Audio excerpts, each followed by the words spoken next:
Hi, my name is Mary. Today FM plays the best music in Lambasa. Today FM rocks. My name is Thomas. I'm here in Nakasi and I like to listen to Today FM because it rocks. My name is Milenia. Today FM rocks here in Singatoka. My name is Altriki and Today FM rocks here in Tavua. My name is Mary Jane. I love listening to Today FM here in Ba. Today FM rocks. My name is Ilay Tiambal and I love listening to Today FM. Today FM rocks. In the news tonight, police officers dismissed for revealing raid to drug dealers. Complainant says WG Plaza approval came too fast.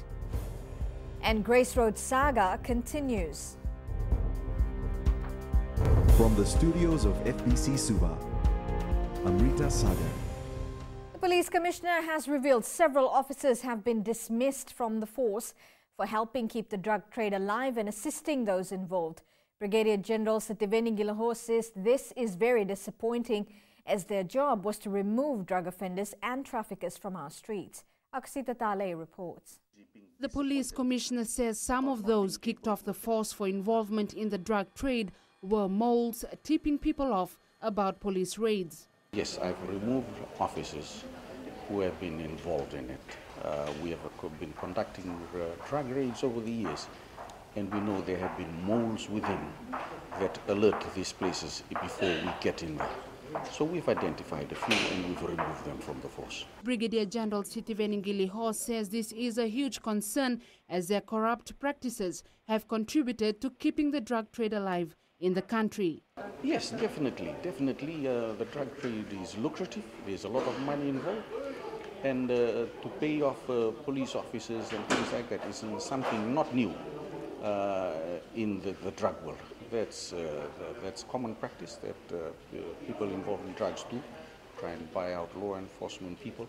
The police commissioner says they're dealing with a very lucrative industry that can corrupt an individual. This should serve as a warning to other officers that becoming involved in the drug trade business can cost them their career. Akusita Tale, FBC News.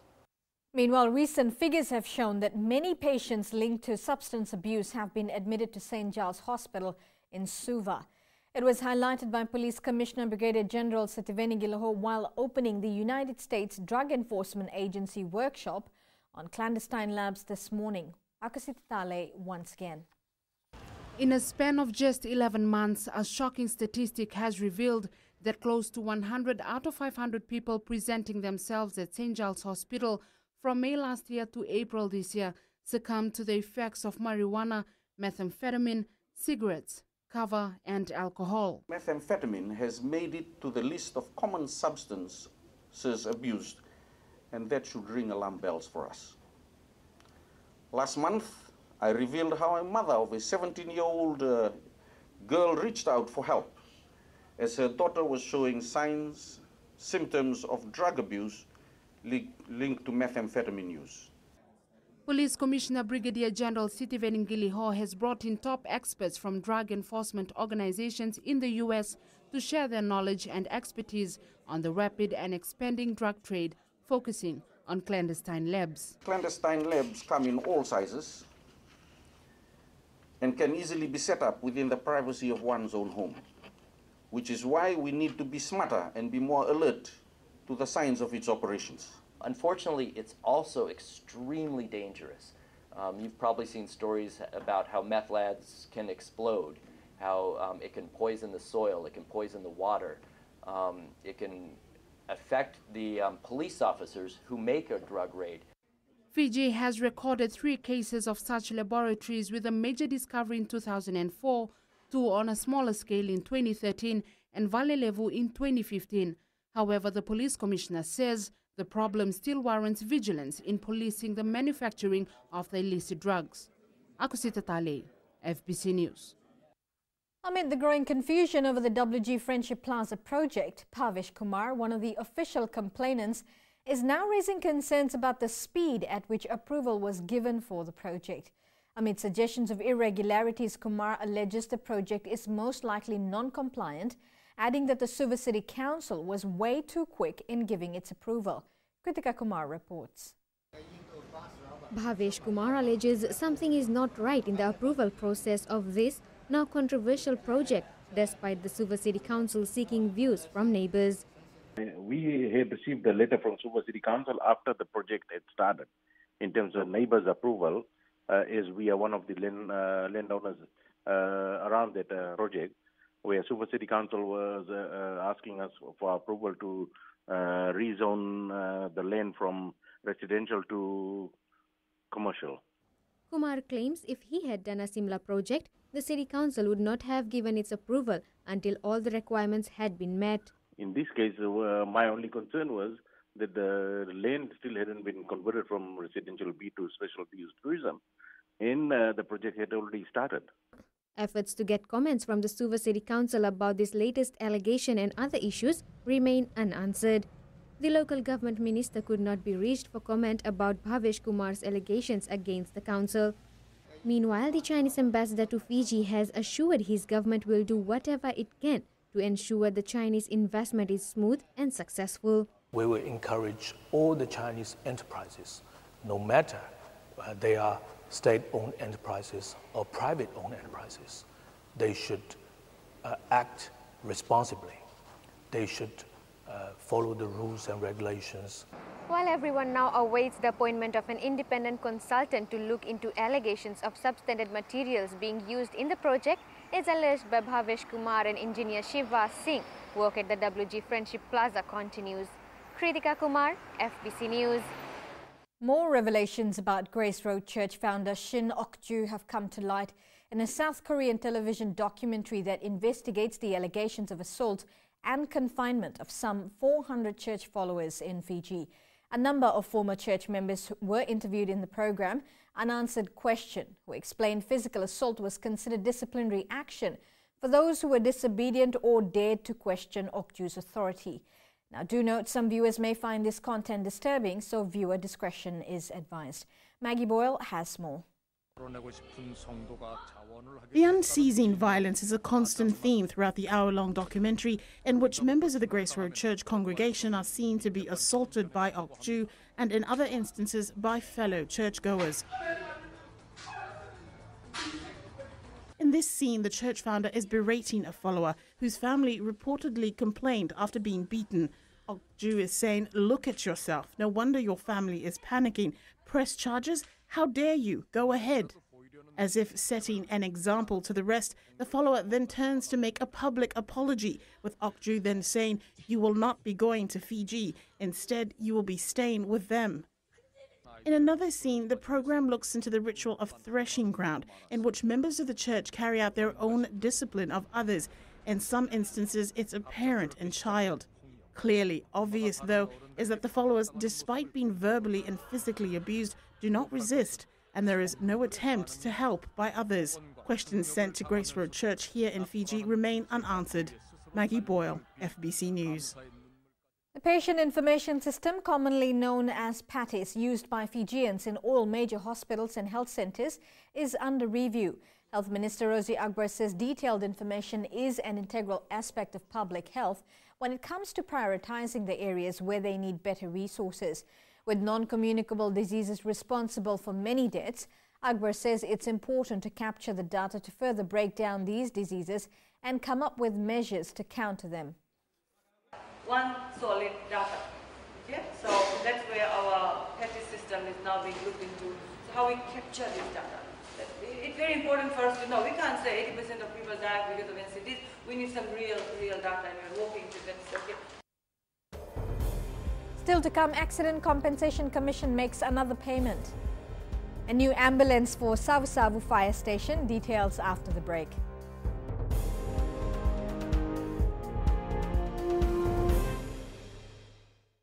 Bula, neva ngo malakai leloma, ngo ngai nakas ondo magrong ng Bula FM, nambang 2 na sere. Hoya ubasit sai lambasa, ya ondo talita na warong ng Bula FM, nambang 2 na sere. Gua do tumeli ako na tao no hinga toka, talita kina na warong ng Bula FM, nambang 2 na sere. Wana tunga ng Bula FM, nambang 2 na sere maluan. Na vengo fane na tao ngo singa toka, kita ondo talita ka ng Bula FM, nambang 2 na sere. Bula FM, nambang 2 na sere.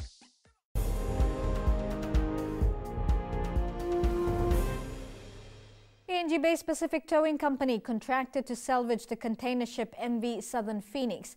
that rolled over in Suva Harbour last year will later assess 19 other wrecks in Suva Harbour. These assessments will be done after the salvage contract is completed. Savara Tambor reports. Once the salvage company arrives in the country and begins racing the Southern Phoenix, their presence here will give Fiji ports an opportunity to have them assess removing other wrecks. Maritime Safety Authority Chief Executive Captain Philip Hill says that they must work in conjunction with Fiji ports to ensure nothing like the Southern Phoenix happens again. We have tried to address it with the relevant authority, which is Fiji Ports, who is in charge of the stevedoring process and receiving of cargo and even the weighing of containers or cargo. So Fiji Ports have tightened up on those issues. When it comes to removing the wrecks, Fiji Ports Authority CEO Vaijira Piasena says they'll seek financial support as there is no specific budget for wreck removal. And after the assessment, they will let us know what will be the cost involved. So when we get to know the costs, then only we can look at the feasibility of removal, all that. Owners are not allowed to abandon their ships and leave them as derelicts in the harbour and then leave for overseas to escape the cost of scrapping the vessels. Sabira Tambua, FBC News. The Accident Compensation Commission made a further payment today. $75,000 has been paid to Lilieta Bolaitamana, the daughter of the late Alanieta Gyonibaravi, who passed away in a motor vehicle accident in February in Lami. Commission Chief Executive Parvez Akbar is hopeful the assistance and support during this difficult time will give some comfort to the family. Gyonibaravi's daughter says they lost a brother earlier to a similar accident prior to the Accident Compensation Act coming into force, and the family did not receive any compensation at the time. People living in informal settlements who received a 99-year lease can now apply for the government's First Home Buyer initiative. Housing Minister Parveen Kumar says these settlements will be developed into proper residential areas and residents can apply for grants to build their homes. Catherine Krishna reports. A lot of work is being done to improve the standard of living for those living in squatter settlements. Now, after the completion, we will issue them 99 years lease so that they can access to government initiatives. At the moment, if they want to access government initiatives that has been announced in the budget, they cannot because they don't have a proper lease. Those who will soon be able to apply for the grants have welcomed the initiative. I believe it's better for us to have lease so that we can have access to water and other amenities. Whatever is being put in place by the government regarding lease will benefit us. I think the electricity will help me and my family, and especially for my kids. I've got 2 kids. They went to school. The government has allocated $15 million in the budget for the First Home Owners Buyers Grant. First-time home buyers with an annual income under $50,000 qualify for $15,000 home grant, whereas those earning between $50,000 and $100,000 will receive $10,000 grant. Catherine Krishna, FBC News. Prime Minister Veringa Bainimarama made good on his promise to the people of Savu-Savu by handing over an ambulance to the Savu-Savu fire station. The new ambulance is one of 2 procured by government through an investment of $200,000 to improve essential services. Eleanor Turangaivu reports. Fijians in Savu-Savu and the nearby communities now have access to ambulance services. This new ambulance, handed over by the Prime Minister to the National Fire Authority, is expected to enhance emergency response. If you remember the last time we came here to commission this building, I had promised that I would bring an ambulance vehicle to Savu-Savu. So here it is. Previously, a temporary ambulance was stationed at the Savu-Savu fire station to respond to emergency calls and also assist the Savu-Savu hospital. We're quite fortunate because it comes with modernized paramedic equipment that are available should there be a need there to assist the sick, particularly those that we attend to in the homes when they actually call us in. And there are also requests from hospitals. The National Fire Authority has 18 fire stations and they are currently expanding their footprint throughout Fiji. All these fire stations will be equipped with an ambulance for both emergency cases and accidents. Eleanor Turangaiwiu, FBC News. In sports later with Melly, Fiji under-20 hammers Samoa 58-8 to win Challenge Trophy. But up next is Rachel with business. Thanks, Amrita. Good evening, and coming up after the break, EFL signs MOU with French-based renewable energy company. And in growing Fiji, Vunivutu road work makes a difference for school children. Stay with us.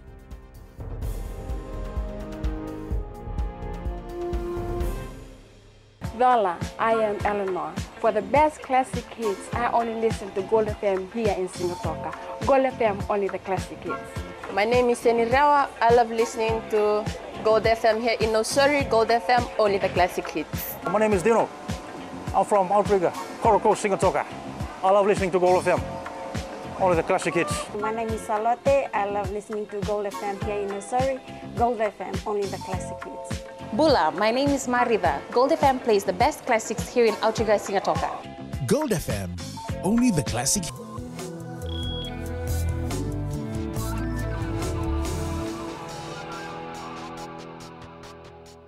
In business for tonight, in an effort to expand its renewable energy sources, Energy Fiji Limited has signed an agreement with a French-based company.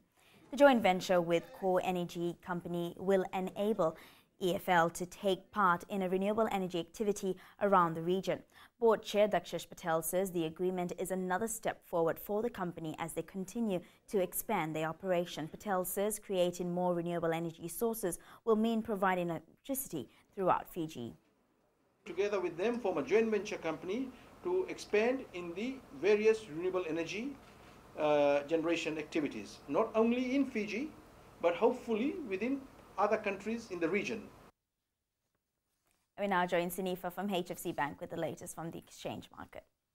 Bula, let's review last week's trading on the South Pacific Stock Exchange. 9 of the listed stocks recorded market activity. ATH Limited shares recorded 3 cents growth to close at $3.10. Kinetic Growth Fund rose from 93 cents to 96 cents per share. Paradise Beverages Fiji Limited dropped 1 cent to close the week at $12.90. Vision Investments Limited fell by 1 cent, closing the week at $3.47 per share. Fijian Holdings ended the week at $6.05, noting a 9 cents growth. Meanwhile, Communications Fiji shares were up by 2 cents and closed the week at a price of $4.89.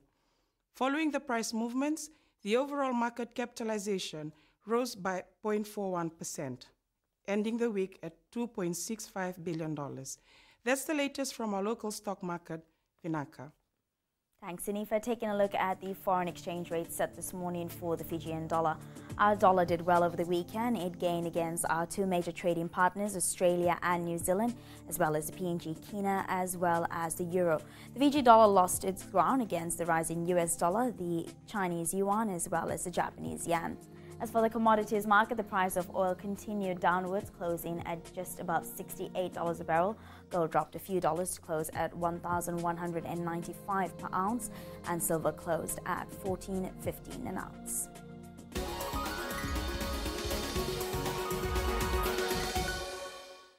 And in growing Fiji, tonight, works by the Fiji Roads Authority to widen and seal a 700-metre section of the Vunivutu Road in Lambasa is making a difference for school children.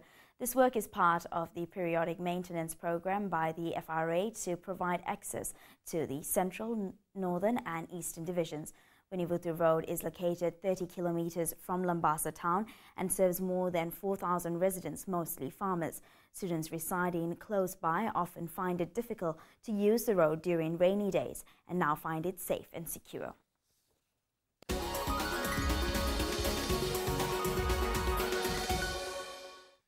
And that's business for tonight. Melly joins you now with sports. Thanks, Rachel. Up ahead in sports, Fijian draw braces for another tough encounter. And over 100 boats confirm participation at Fiji Regatta. This and more coming up.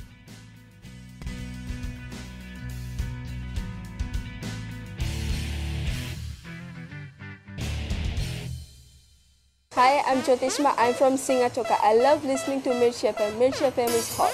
Mirchi FM is #1. I'm Charlene Robert. Mirchi FM rocks in Lambasa. I'm Soname Nasori Jackson. Mirchi FM is hot.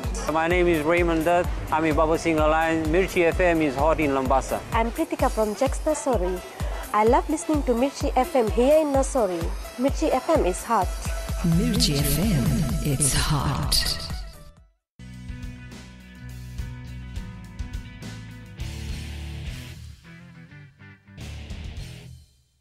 The Fiji Airways Ndruo faces a hard-fought battle in its National Rugby Championship campaign this weekend when they meet defending champion Queensland country in round 3. The Fijian side has a week to prepare and they are ready to make sacrifices to deliver a win come Saturday. You have to take out you have to be very strict with the boys, because some of them will carry on and then they think they've beaten Brisbane and then we can go out there in Mackay and beat Queensland. And it's going to be tougher every week. It's going to be tougher every week, and the Australian are going to be prepared well every week. And now they've reviewed the game for the last 2 games. No, not giving the opportunity for the Brisbane City. Some good signs in attack early, and unfortunately we couldn't quite get the ball across the line, and we suffered some turnover tries, and obviously that took the wind out of our sails. Former Fiji Sevens forward and Olympic Games gold medalist Masiwesi Ndakwanga scored 2 tries for the Western Force as they thumped New South Wales country 54-28 in the National Rugby Championship. The Fiji under-20 side has booked a place in the World Rugby Championship after thumping Samoa 58-8 in the Trophy Challenge final this morning in Romania. The Kolisi Wambu coach side led 23-3 at the halftime mark and ran in 9 tries to seal the match. Filippo Nkosi scored his first try for Toulon as they defeated Castres 28-27 in the French top 14 match this morning. Nkosi played on the wing side while his brother Joshua Tuisova played at inside center for Toulon. Crusaders duo setter Tamanivalu and Manasa Mataile's tries were not enough for Taranaki as they lost 33-19 to Waikato in the Ranfurly Shield Challenge last night. The game saw Waikato score 5 tries while Taranaki fell short by 2. More than 100 boats will be part of the 35th Fiji Regatta, which will be held at the Muscat Cove Island Resort. The week-long event will feature cruising and racing yachts from around the world. Felipe Naikaso has more. The Fiji Regatta continues to grow and has become an attraction for sailors over the years. It's on the cruising calendar for all these boats, so lots of boats are planning 5 years ahead as they're cruising around the world to make sure that they're here at Muscat Cove in September. Because it's always the same and it's always a great event. With a few races taking place yesterday, those participating have enjoyed the Fiji waters. Yeah, so we had great competition. So Wally and us were racing all the way, very close on the start, and then Wally got his wires crossed and thought you had to jump off at the end and swim into the island. So he did that and we didn't. So we managed to beat him on the line. The event is also a major contribution to the tourism industry. It's a huge week because obviously we've got all our normal guests in the hotel, which is really busy, and then we've got 300 additional yachties with us as well. And so yeah, no, it's a lot of fun and yeah, a really busy week. The main race, which is around Malolo, Fiji, will be held on Wednesday. Felipe Naikaso, FBC News. Vodafone Fiji football coach Christophe Gamel is anticipating a tough encounter against Singapore in the international friendly match tomorrow. The side went through its first training run in Singapore yesterday, and Gamel says a lot needs to be done before the match. Vasnil Prasad reports.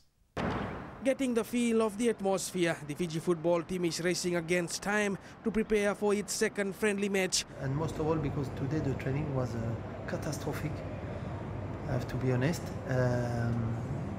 The player was totally out of mind, and I think they traveled a long trip. Singapore is expected to come firing after their 1-1 draw against Mauritius last Friday. They play Mauritius, they should have won 5 or 6-1. And Mauritius is 20 position in front of us, so I could say I'm worried. England-based defender Scott Wara is looking forward to playing his new position again. Definitely something new, definitely more running. But yeah, like I said, another challenge is something I'm willing to face head on. Fiji is placed 165th on the FIFA rankings, while Singapore is 4 places below the national team. The two teams will play at 11:30 p.m. Fiji time tomorrow. Vashnil Prasad, FBC Sports. 4 Fijian athletes have been selected by Fasanok and awarded an IOC Tokyo 2020 Olympic scholarship to finance their preparations for the big games. Seli will represent Fiji in table tennis, Eugene Vorma in athletics, top contender Matilita Mbuonromo in swimming, and Robert Elder in archery will receive monthly allowances until the 2020 Olympics. Stella Tawe with the details. In a bid to qualify and represent Fiji in the Tokyo Summer Olympics, these athletes now have the support they need to prepare for the Games. As we look to prepare for Tokyo 2020 to try and even qualify, we will exhaust all avenues of support and we will try to leave no stone unturned. Today my goal is to qualify for Tokyo on merit, which has never been done before in the sport of swimming in Fiji, so that's my goal. And to be able to do that being based here at home, there's a lot that goes with that as well. Today also saw the launch of the Toyota Worldwide Olympic Partnership in Fiji. In line with the Olympic agenda for 2020, with sustainability as one of the key pillars, Toyota works with the organising committees to provide sustainable mobility solutions for the Games to help with safer and more efficient mobility. The 2020 Summer Olympics will be held from the 24th of July to the 9th of August in Japan. Stella Taoi, FBC Sports.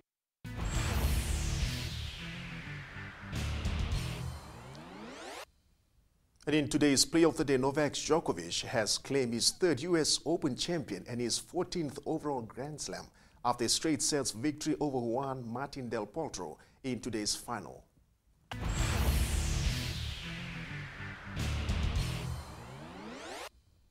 That's it from Sports Tonight. Join NG later on with weather. And in the world of the weird and the wonderful, an audit shows nearly 2,000 dead people were issued licenses in Massachusetts. Details coming up.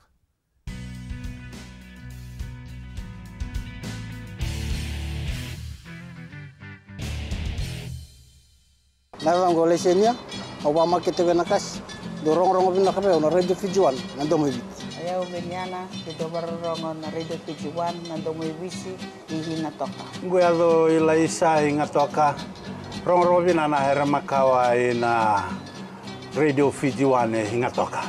Radio Fiji One, non domoy viti.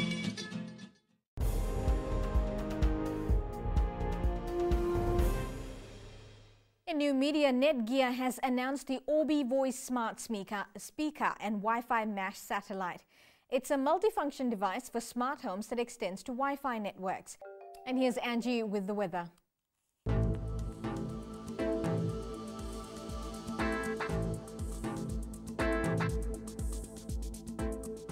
Hello there and welcome to the Weather World. Hope you had a wonderful long weekend even though the weather was very quick to change. The conditions are changing from all bright sunny spells to gloomy, cooler and rainy conditions. Checking the west out for today, a ray of sunshine was witnessed but light showers and clouds covered that up. Eastwards from Pakhabarasuva, a partly sunny and cloudy one with showers in store for tonight. And up north, clouds hovering the skies with showers also expected.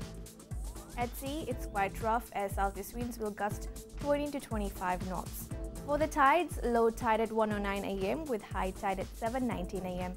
Sunrise at 6:05. For tomorrow, we're in for a few cloudy skies and light showers all around the country.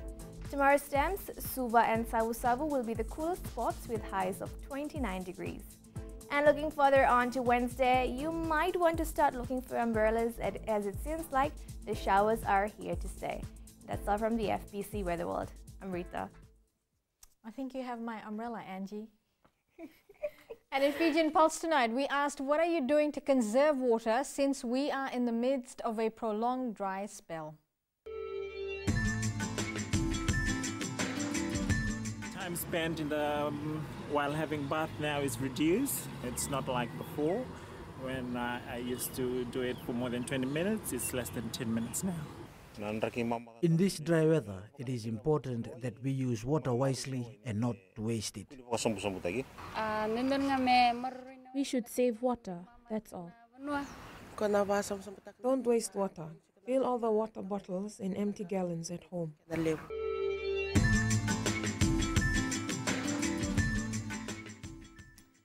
In the world of the weird and the wonderful, an audit of the Massachusetts RMV has found nearly 2,000 licenses were issued to the dearly departed.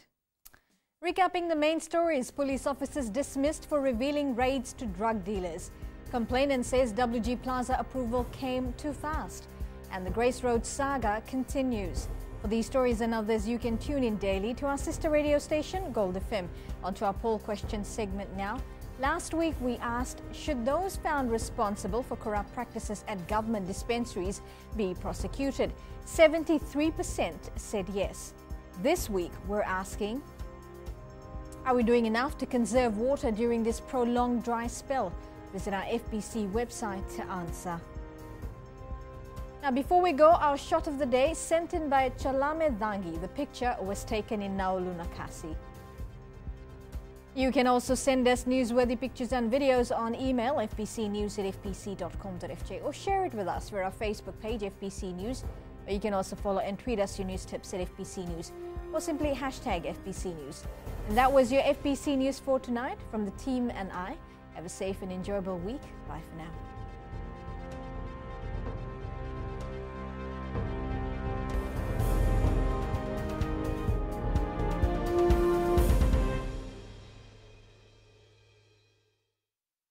मैं नवनीत नंद नंबुआ से। जैसे trainee north मशहूर है, वैसे radio Fiji 2 भी सभी जगह मशहूर है। रेडियो फीजी 2 देश की धड़कन। सीमा नकासी से मैं रेडियो फीजी 2 पसंद करती हूँ सुनने के लिए। रेडियो फीजी 2 देश की धड़कन। मैं हूँ अंकल किंग सिंगाटोका टाउन के टैक्सी ड्राइवर। जैसे रग्बी फेमस है, वैसे रेडियो फीजी 2 फेमस है। रेडियो फीजी 2 देश की धड़कन।